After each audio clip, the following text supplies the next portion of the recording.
සුබ උදෑසනක් වේවා මගේ යාළුවෝ හැමෝටම. ඉතින් කොහොමද? ඔයාලා හැමෝම හොඳින් ඇති කියලා මම විශ්වාස කරනවා. ඔන්න සුපුරුදු පරිදි අදත් වීඩියෝ එකක් අරගෙන ආවා. ඉතින් ඔයාලා මාව subscribe කරලා, comment කරලා, like කරලා මාත් එක්ක ඉන්න කියලා ආදරයෙන් ඉල්ලනවා.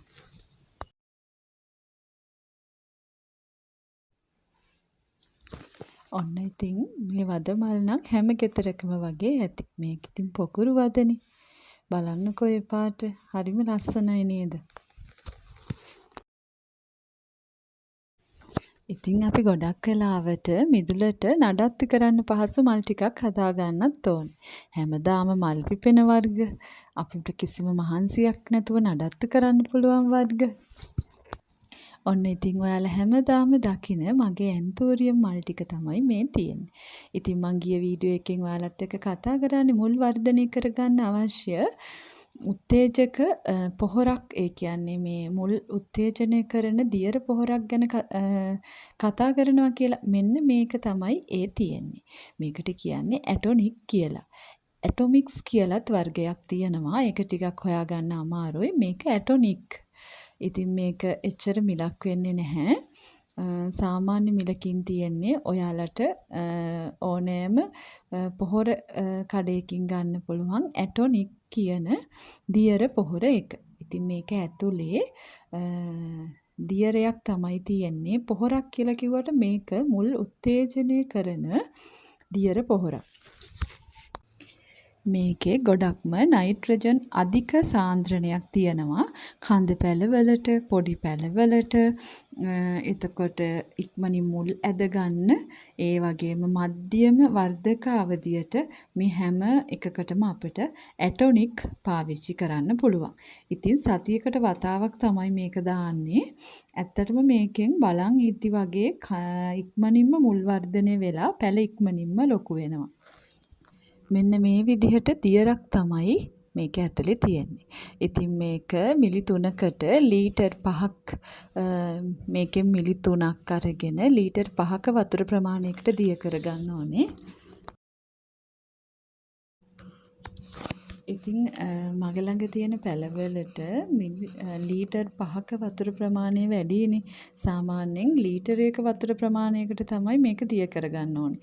ඉතින් ඔයාලා ඒක මෙෂර් කරගෙන ඔයාලට තියෙන පැල ප්‍රමාණය අනුව මේකේ අවශ්‍ය ප්‍රමාණය තීරණය කරන්න. මම තේ හැඳි භාගයකටත් වඩා ඊටත් වඩා ටිකක් අඩුවෙන් තමයි ලීටරයකට දිය කරගත්තේ. ඉතින් ඔයාලා මේ කියන්නේ නහස්ති කරගන්න නැතුව ඔයාලගේ පැල ප්‍රමාණයට අවශ්‍ය ප්‍රමාණය ගැන හිතලා වැඩි කරගන්න එපා. අඩුවෙන් උනත් කමක් නැහැ. වැඩි කරගන්න එපා. පැල ඔක්කොම මේ මැරෙයි. එහෙම නැතුව Tamanට අවශ්‍ය ප්‍රමාණය ගැන හිතලා ඒ ප්‍රමාණයට හොර එකතු කරගන්න. ඉතින් මම ඒ කලේ සාමාන්‍ය වතුර ටිකක් මේකෙන් අරගෙන ඒකට දිය කරගන්න එක. ඔයාලා දන්නවනේ වෙනදටත් මම මේ විදිහට තමයි කරන්නේ. මේ ඔයාලට පෙන්වන්න ඕන නිසා ඔන්න ওই විදිහ පාටක් තමයි එන්නේ. දැන් ඔය ලීටර් එකක දිය කරලා නෙවෙයිනේ. එතකොට ලීටර් එක දිය කරද්දි මේකේ පාට අඩු වෙනවා. ඔන්න ওই විදිහට බොටල් එකට දාලා ඊට පස්සේ හොඳට ස්ප්‍රේ කරන්න තියෙන්නේ. විශේෂයෙන්ම කොළ ඔක්කොම හේදිලා යන විදිහට ස්ප්‍රේ කරන්නත් පුළුවන්.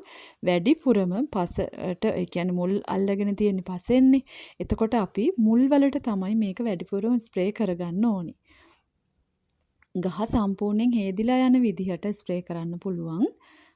ඔන්න ඔය විදිහට ඊට පස්සේ අපි මේක විශේෂයෙන්ම පසට, ඒ කියන්නේ මේ හෝමෝන් එක තියෙන්නේ මේක, මේ උත්තේජකයේ තියෙන්නේ මුල් වර්ධනයේටනේ. ඒ නිසා අපි මුල තියෙන පස් සවි වෙලා තියෙන මුල් වලට වැඩිපුර මේක ස්ප්‍රේ කරගෙන යන්නයි තියෙන්නේ. සතියකට වතාවක් වගේ තමයි අපි මේ දියර පොහොර එක යොදන්නේ. ඉතින් මම ඔයාලට ගිය වීඩියෝ එකෙන් කිව්වා නේද මම දාන පොහොර chart එක අරගෙන එන්නම් කියලා. එතකොට දැන් ඔයාලා දන්නවා මම දාන පොහොර වර්ග මොනවද කියලා. ඔයාලා මගේ වීඩියෝස් බලලා ඔයාලා ළඟ ඒ පොහොර වර්ග තියෙනවද කියලා බලන්න. මම මගේ දාන පොහොරවල chart එක තමයි ඔයාලත් එක්ක අරගෙන එන්නේ. එතකොට ඔයාලා ළඟ තියෙන වෙන වර්ගයක් නම් ඔයාලට මම chart එක දානකොට ඒ වර්ගය වෙනස් කරගන්න පුළුවන්. අපි මාසෙකට වතාවක් යොදන දිලීර නාශක තියෙනවා, පාංශු නාශක තියෙනවා. එතකොට ඒවට අමතරව යොදන පොහොර වර්ග තියෙනවා, උත්තේජක වර්ග තියෙනවා. ඉතින් ඒ ඔක්කොම කලවම් කරලා තමයි chart එක හදන්නේ. ඒ ඔක්කොම අඩංගු කරගෙන තමයි අපි මේ පැල ලොකු කරගන්නේ. ඉතින් ඔයාලත් මම මේ chart එක ඊළඟ වීඩියෝ එකෙන් අරගෙන එනවා. එතකොට ඔයාලා බලන්න පහුගිය වීඩියෝස් වලට ගිහිල්ලා මම දිගටම දාගෙන ඇවිල්ලා තියෙන පොහොර වර්ග මොනවද කියලා. අපි අපේ පැල වාණිජමය වගාවක් විදිහටනේ මේ නඩත්තු කරගෙන යන්නේ. ඒ කියන්නේ කවදා හරි අපි මේවා පැල විකුණන්න ඉන්නේ. ඒ නිසා අපි මේ වගේ ලස්සන මල් ගන්න ඕනේ. ලස්සනට පැල ටික දීප්තිමත්ව කොළ තියෙන්න ඕනේ. දීප්තිමත්ව මල් තියෙන්න ඕනේ. ඒ නිසා එතකොටනේ අපෙන් කෙනෙක් මේක මල් ටික ගන්න පැල දැක්කපු ගමන්ම. නැත්තම් ඒගොල්ලෝ හිතනවානේ මේවා මලානික වෙලා මේවා එච්චර සරුසාරයට හැදිලා නැති ගස් කියලා. අන්න ඒ නිසා අපිට අනිවාර්යයෙන්ම පොහොර chart එක වැදගත්. අපි මේ පොහොර ටික අනිවාර්යයෙන්ම මාසයක් ඇතුළත ඒ පොහොර ටික මේ මල් පැලවලට දාන්න ඕනේ. එහෙම දැම්මම තමයි අපිට ලස්සන ඇන්තූරියම් වගාවක් ලැබෙන්නේ.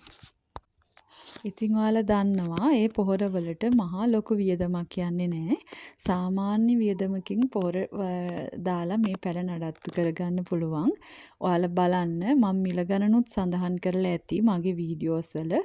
ඒ පොහොර ටික මොනවද කියලා අරගෙන පොහොර දාන්න නැතුව පැල ලොකු කරගන්න ටිකක් අමාරුයි.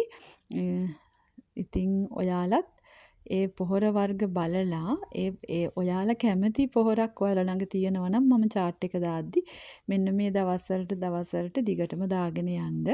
අපි පළවෙනිදා ඉඳලා chart එක පටන් ගමු. එතකොට අපිට දිගටම පුළුවන් chart එක කරගෙන යන්න. ඔයාලා පැල ඕඩර් කරද්දි පුළුවන් තරම් ඔයාලගේ ළඟ, ඒ කියන්නේ ඔයාලගේ නගරය ආසන්න හරි ඊට ආසන්න නගරයක හරි කාගෙන් හරි එහෙම පැල ඕඩර් කරලා ගන්න. මොකද එතකොට ඔයාලට පහසුයි. යාගෙන් මොකක් හරි දෙයක් අහගන්න පුළුවන්. ඊට පස්සේ මේකට මේ මොකද්ද වෙලා තියෙන්නේ, පැලේ ඇයි මෙහෙම වෙන්නේ කියලා අහන්න උනත් පුළුවන්. ඉතින් අර ගොඩක් වෙලාවට අපි මුලින්ම කරගෙන යන නිසා අපිට මේකේ දැනුම අඩුයිනේ. ඒ නිසා ඔයාලා එහෙම කරන්න ළඟ තියෙන ඔයාලගේ නගරය ආසන්න හරි ඔයාලට ගිහින් හරි මොකක් හරි ප්‍රශ්නයක් විසඳ ගන්න පුළුවන් තැනකින් පැල ටිකක් ගන්න. ඒක ලේසි ඔයාලට. නැත්තම් සමහර අය අපිට පැල දුන්නාට පස්සේ ෆෝන් ආන්සර් කරන්නේ නැහැ. අපි අහන දෙයකට උත්තර දෙන්නේ නැහැ. එහෙම අයත් ඉන්නවා.